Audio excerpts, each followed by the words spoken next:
Ello está con nosotros vía telefónica Ariana Ortiz. Ella es analista soberano de México por parte de Moody's Investor Services. ¿Cómo estás, Ariana? Buenos días. Buenos días. Muchas gracias por la oportunidad de compartir con su auditorio nuestra opinión.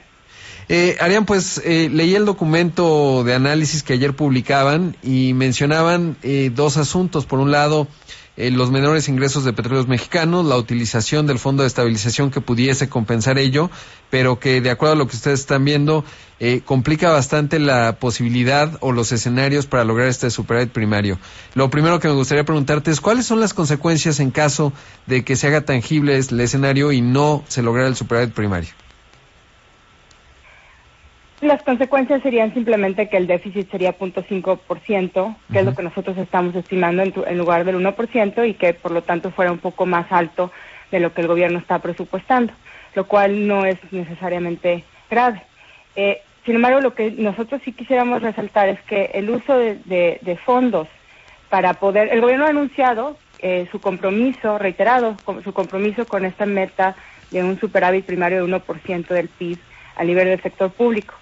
Y ha anunciado también que va a cumplir esta meta utilizando la mitad de los fondos de este fondo de estabilización.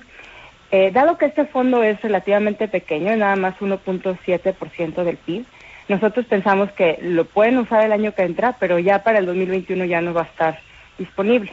Entonces, el gobierno se va a enfrentar eventualmente con la disyuntiva de o tener que seguir recortando gasto, lo cual ya han hecho bastante y es difícil mantenerlo, ¿no? Porque han sido recortes bastante severos, o bien subir impuestos, ambas medidas que son bastante procíclicas, es decir, que aumentan, exacerban la tendencia negativa que ya hay en crecimiento económico, o bien tener que tolerar con déficits fiscales más altos. Entonces, nosotros vemos como estas tendencias de ingresos a la baja, de crecimiento económico decaído que afecta entonces la recaudación, afectando las finanzas públicas a mediano plazo. Ariana, te saludo a Pascal Beltrán del Río. Entonces, si el gobierno cumple su promesa de no incrementar el déficit y de no crear nuevos impuestos, lo único que le quedaría es el recorte. En caso de tener que hacer un recorte como el que requeriría, ¿cuáles serían para ustedes las consecuencias sobre la economía el siguiente año?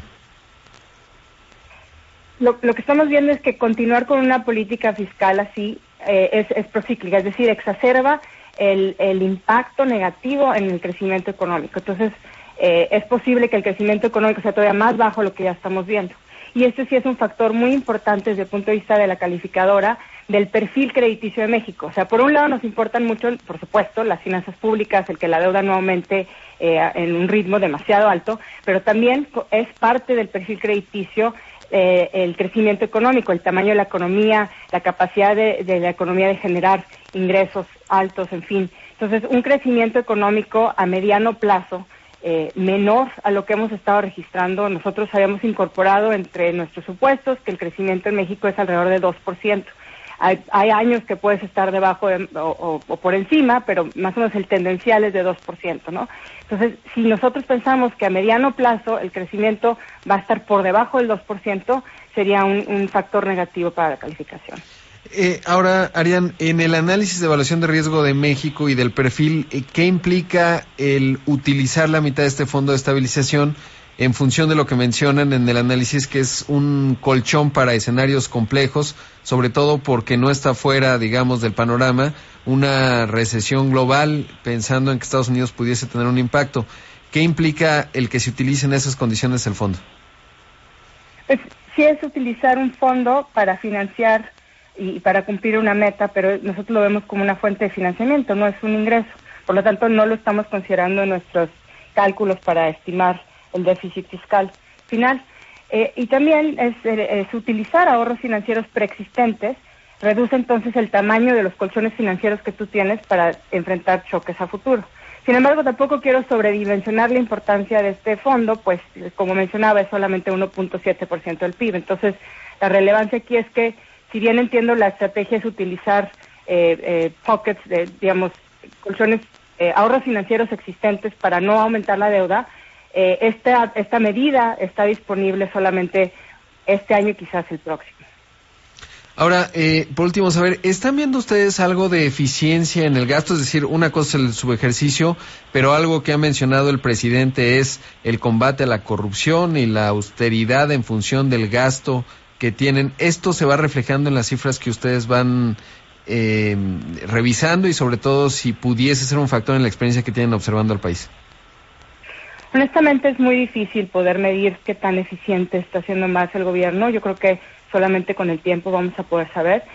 Nosotros sí consideramos que el primer año de una administración es común el que se tenga una subejecución del presupuesto, que se ejecute mucho menos de lo que está presupuestado, pero es bastante aguda la que hemos visto en esta primera parte del año, uno. Y dos, sí reconocemos que el gobierno ha hecho recortes importantes, cambios importantes en ministerios, ajustes de personal, de gasto significativos. Entonces no solamente es la curva de aprendizaje de entender cómo hacer gobierno, sino también que lo quieren hacer de una manera muy distinta a la que se hacía antes, y esto pues ha tenido consecuencias en la ejecución del gasto. Hemos visto que el gasto en capital, en bienes y servicios, en todo, cayó 20%.